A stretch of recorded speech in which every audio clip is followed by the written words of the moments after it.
নমস্কার সবাইকে। দেখো আমার এই ছোট্ট টবটাতে একটা সুন্দর গোলাপ গাছ রয়েছে, যার মধ্যে অসংখ্য গোলাপ ফুল ফুটেছে।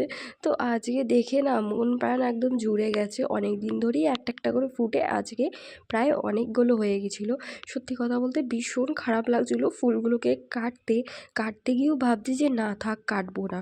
কিন্তু এই সময় যদি আমি এদেরকে কেটে দিই তাহলে আবার দিয়ে নতুন নতুন ফুল আসবে, সেই জন্যই কেটে দিচ্ছি। আর ভেবেছি দেখো কত ছোট একটা টব, এই টবটাকেও আমাকে চেঞ্জ করে দিতে হবে এই গোলাপ গাছটার জন্য। মানে এই টবটা অনেকটাই ছোট, ঠিক কি না বলো? আর গাছটা না পুরো হেলে বেড়েছে, সোজা হয়ে ওপর দিকে যায়নি, শুয়ে গেছে গাছটা দেখো। আর আমি প্রত্যেক কটা গোলাপকে আমি কেটে দিচ্ছি কাঁচির সাহায্যে ট্যারচা করে করে। এরপরে লাগিয়ে দেবো। এই দেখো একটা কাটতেই আবার পুরো পাতা, মানে ওর এগুলো সব পাপড়িগুলো একদম সব ঝরে পড়ে গেল। অ্যাকচুয়ালি অনেকদিন হয়ে গেছে সেই জন্য কোনো কিন্তু গন্ধ নেই। অ্যাকচুয়ালি আমার ঠান্ডাও লেগে, তো এই সময় নাকে তেমনভাবে কেউ আমি গন্ধও পাইনি। তো যাই হোক, তো সব কটা একটা করে আমি কেটে দিয়েছি। সাথে যেসব শুকনো ডাল ছিল সেইগুলোকেও আমি কেটে দিয়েছি।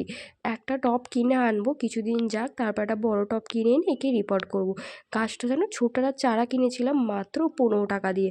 হয়তো বিশ্বাস করা যাবে না, ব্যাপারটা অবিশ্বাসকর, বাট সত্যি কথা, আমি 15 টাকা দিয়ে বাজার থেকে কিনেছিলাম এই ছোটো গাছটা। আজ 2 বছরে এতটা বড় হয়েছে আর প্রচুর ফুল দেয়, সত্যি অনেক ফুল দেয়। আর খুব ভাল লাগে আমার, সত্যি কাটতে ইচ্ছা করছিলো না। দেখো কাটার পরে গাছটা কেমন দেখতে লাগছে, পুরো একদম ন্যাড়া ন্যাড়া হয়ে দেখতে লাগছে বলো, কিন্তু কেটে দিলেই ভালো।